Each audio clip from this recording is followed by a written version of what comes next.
પરંતુ આ વ્રત પૂરું થયા એ પહેલા તો એ માંદી પડી અને તરત જ મરણ પામ્યા પછી એને કોઈને ત્યાં જન્મ લીધો. પોતાને ત્યાં એવી રૂપકૂટના અંબાર જેવી છોકરીનો જન્મ થયેલો જોઈને કોઈ તો રાજી થઈ ગયું.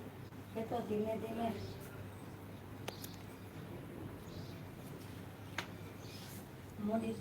મોટી થવા લાગી અને જેમ જેમ એ મોટી થવા લાગી તેમ તેમ તેનું રૂપ પણ ખીલવા માંડ્યું. આવી રૂપાળી છોકરીને કોઈ સારી રીતે સંભાળે. એમ કરતા કરતા છોકરી 14 વર્ષની થઈ અને એનું રૂપ ઓર ખીલી ઉઠ્યું. એવામાં રાજકુમાર એ કોઈની ચોકી આગળ ફરતો ફરતો આવી ચડ્યો. એને છોકરીને જોઈ એને એનું થયું, આવા રંક અને ઘેર આવું કિંમતી રતન ક્યાંથી પાક્યું? કુંવર તો કોળીની ઝૂંપડીની પાસે ઊભો રહ્યો અને ઊભો છોકરીને જોવા લાગ્યો. ત્યાં કોળીએ ઝૂંપડીમાં તે રાજકુમારને જોયા અને એને લાગ્યું કે રાજકુમારને મારું કંઈક કામ હશે. એટલે એ બહાર આવ્યો અને બહાર આવીને પૂછવા લાગ્યો, બોલો રાજકુમાર, મારે લાયક કંઈ કામ સેવા હોય તો ફરમાવો. આ સાંભળી રાજકુંવરે કહ્યું, આ તમારું કન્યા રાજમહેલમાં શોભે એવી છે, એટલે એને મારી સાથે પરણાવો. પણ બાપુ, ક્યાં અમે એક ગરીબ કોળી અને ત્યાં તમે ભવિષ્યના અમારા રાજા. તમારી વાત માન્યમાં આવતી નથી. તમે મારી મસ્કરી કરો છો. હું મસ્કરી કરતો નથી, સાચું કહું છું.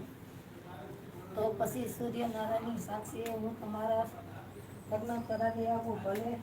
કોળીએ પોતાની દીકરીના લગ્ન પોતાના ગામના રાજા કુંવર સાથે કરાવી આપ્યા. કુંવર તો કોળીની છોકરીને લઈને રાજમહેલ ગયો. ત્યાં જઈને એને એનું નામ રાણી રાખ્યું. આમ તેઓ આનંદથી દિવસો પસાર કરવા લાગ્યા. એક દિવસની વાત છે. આ રાણી તળાવમાં કાંઠે જોવા ગઈ છે. ત્યાં આગળ કેટલી સ્ત્રીઓ ગાય તુલસીનું વ્રત કરતી હતી. આ જોઈ એને આગલા ભાવનું પૂરું વ્રત યાદ આવ્યું, પરંતુ એમાં શું વિધિ કરવી એને યાદ નહોતી. આખરે એ કેટલીક સ્ત્રીઓ પાસે ગઈ અને એમની પાસે જઈને એની વિધિ પૂછી. એટલે એ સ્ત્રીઓએ વિધિ વિશે કહેતા કહ્યું, રાણીબા, પહેલા તો જાણે સ્ત્રી શેરવાળો પીળો સૂતરનો દોરો લેવો જોઈએ અને એને 30 ગાંઠો વાળવી જોઈએ. પછી દોરો પોતાની ગળે બાંધવો જોઈએ. ત્યારબાદ ગાય તુલસી માનું સ્મરણ કરીને ગાય તુલસીની ગાથા કહેવા કહી. આ વ્રત કોઈ સાંભળનાર ન હોય તો તુલસી ક્યારે ધીમો દીવો મૂકીને તુલસી માતાની વાત કરવી. ગાયની પણ વાત કહી શકાય.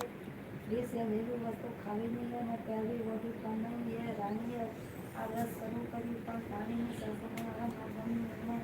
એનું વ્રત છોડવા માટે એને લીલા રંગના કપડાં પહેરવા માટે મોકલ્યા. ભોજનમાં પણ લીલા રંગના ટીંડોળાનું શાક બનાવવા માટે હુકમ કર્યો અને રાણીના ભાણામાં એ જ ટીંડોળાનું શાક પીરસ્યું.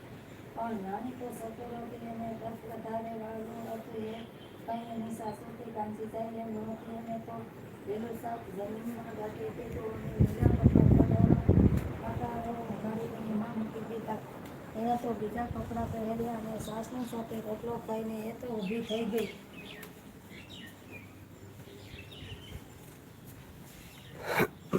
બહુ મોટી દીકરી. એટલે આ રાણીને તો ગાય તુલસીના વ્રત કર્યા. રાણી 7 દિવસ થયા અને 5 મહિના થયા એટલે રાણીએ તો એની સાસુને સમાચાર આપ્યા. આથી રાણીની સાસુએ તો રક્ષા બાંધી, પણ એ રાખડી એને માતા મને બાંધી.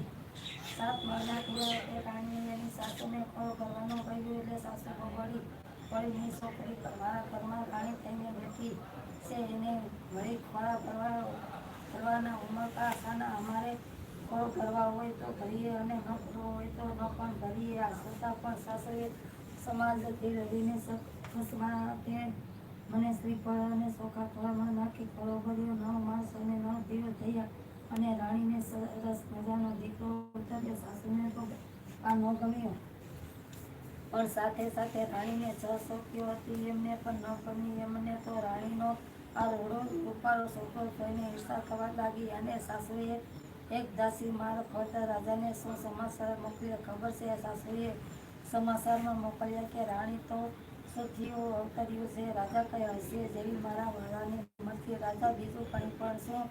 સાસુએ તો હદે ખાઈને લીધે એક દાસી મારફત છોકરાને છોડીને મંગાવ્યો. છોકરાને લઈને એને તો પહાડ ઉપર મોકલી અને પહાડ ઉપરથી નીચે ગબડાવી મૂક્યો. અનંત જેને રામ રાખે ને કોણ સાખે. પહાડ ઉપરથી નીચે ગબડાવી મૂકેલા છોકરાને ઘણી તો ગાય માતાએ અને તુલસી માતાએ કરી. છોકરો પહાડ ઉપરથી ગબડીને સીધો નીચે ઉગેલા ઘાસમાં પડ્યો. એક સુથારની છોકરી ત્યાં વ્રત કરવા આવેલી તેને ઉંચકી લીધો. એ તો છોકરાને પોતાને ઘેર લઈ ગઈ. ઘરે લઈ જઈ માને કહેવા લાગી, મામા જો હું મારા માટે એક નાનકડો ભાઈ લાવી. ભાઈ વળી કેવો કોનો છોકરો તું ઉપાડી લાવી છો? મારે તો કોઈનો છોકરો ન જોઈએ બા. ભાઈ તો મને ગાય માતા અને તુલસી માતાએ આપ્યો છે. હું પહાડની પાર્વતીમાં વ્રત કરવા ગઈ હતી ત્યાંથી મને મળ્યો છે. મારે ભાઈ નથી એટલે હું તો એને રમાડીશ અને રાખીશ. છોકરીની માને તો આ છોકરા ઉપર રેત આવી. એ તો છોકરાને રમાડવા પાછળ તો ગાંડી ખેલી થઈ ગઈ. એને એ તો પોતાનો સગો દીકરો હોય એટલું હેત આવવા લાગ્યું. સુથાર પણ એને સવારમાં રમાડીને કામે જાય અને સાંજે પણ કામેથી આવીને એને રમાડે. ધીમે ધીમે છોકરો મોટો થવા લાગ્યો અને કાલી પહેલી ભાષામાં પણ બોલવા માંડ્યો. પેલો સુથાર તો એને લાકડાના અવનવ રમકડા બનાવી આપે છે અને એનાથી એ રમે છે. સુથારે એક લાકડાનો ઘોડો બનાવી આપેલો. એને દોરી બાંધીને એ છોકરો ઘોડાને તળાવે પાણી પીવા લઈ ગયો. ત્યાં રાજાની સહીએ રાણી બેઠી હતી. છોકરાએ ઘોડાને પાણીમાં નમાવીને કહેવા માંડ્યો, ચાલ ઘોડા પાણી પી. આ સાંભળીને રાણીઓ હસી પડી. એક રાણી કહે છે, અલ્લાહ, આવી અકલ વગરની વાત કેમ કરે છે? લાકડાનો ઘોડો તે કાંઈ પાણી પીતો હશે?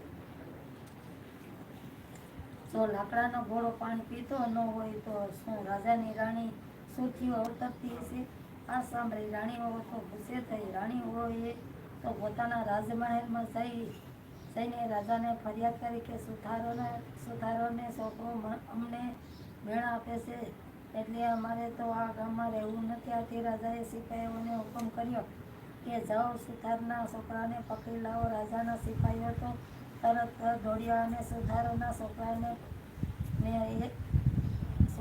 પકડી લાવ્યા અને રાજમહેલમાં એક જુદા ઓરડામાં પૂરી દીધો. એ દિવસે રાજમહેલમાં જમણવાર હતો એટલે સુથારના છોકરાને ઓરડામાંથી બહાર કાઢ્યો અને એને પીરસવાનું કામ સોંપ્યું. રસોડામાં હાર બંધ પાડતા નાખ્યા. એની ઉપર 6 રાણીઓ જમવા બેઠી ગઈ અને 7મી કોરણ રાણીને સાસુએ જરા દૂર બેસાડી. રાજા પણ રાણીઓ સાથે જમવા બેસી ગયો. પેલો છોકરો પીરસતો કોરણ રાણી પાસે આવ્યો.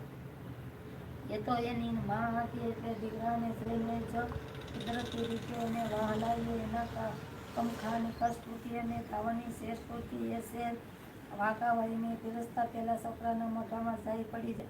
આ જોઈને રાજાને નવાઈ લાગી. રાણી ઊભી થઈ અને પેલા છોકરાને બેઠી પડી અને કહેવા લાગી, આખરે ગાય અને તુલસી માતાએ આપણને મા દીકરાને ભેગા કરી આપ્યા ખરા. અને રાજાને 6 રાણીઓની કપટની ગંધ આવી ગઈ. રાણીઓએ પણ પોતાની ભૂલ કબૂલ કરી. એવામાં સુથારની છોકરી આવીને રાજાને કહેવા લાગી, મને મારો ભાઈ પાછો આપો. રાજા કહે, બેટી, તને તારો ભાઈ ત્યાંથી મળ્યો હતો? એટલે પેલી છોકરીએ ભાંડીને બધી વાત કરી અને સુથારની છોકરી પાસે ગાય તુલસી માતાના વ્રતની વિગત જાણી. આ પ્રમાણે 6 રાણીઓએ આ વ્રત કર્યું અને 6 રાણીઓને પુત્ર ઉતર્યો. સાસુના હરખનો પાર રહ્યો નહીં. કોરણ રાણીના મન વધી ગયા. હે ગાય માતા, હે તુલસી માતા, તમે જેવા આ રાણીને ફર્યા એવા સૌને ફર્યો. જય ગાય માતા, જય તુલસી માતા, જય મારી ઉતાર્યું હોય છે. નતો ઉતાર્યું, હું મૂકી દીધું ફોનમાં સીધું જ